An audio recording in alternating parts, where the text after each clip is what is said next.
Сәлеметсіздер ме, құрметті әріптестер? Маған интерактивті БЖБ дегеніміз не деп көбісі сұрақ қояды.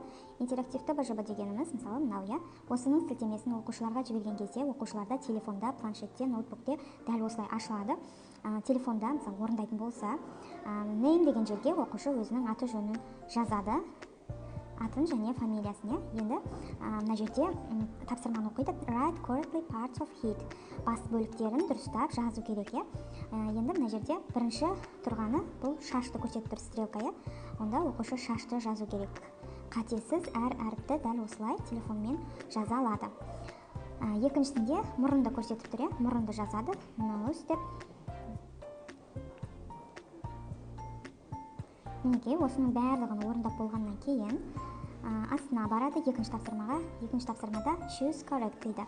Екі нұсқаның біреуін басу керек. Big және small деген тақырыпта екінші сыныпқа өткен болатын біз. The elephant has got big немесе small ears.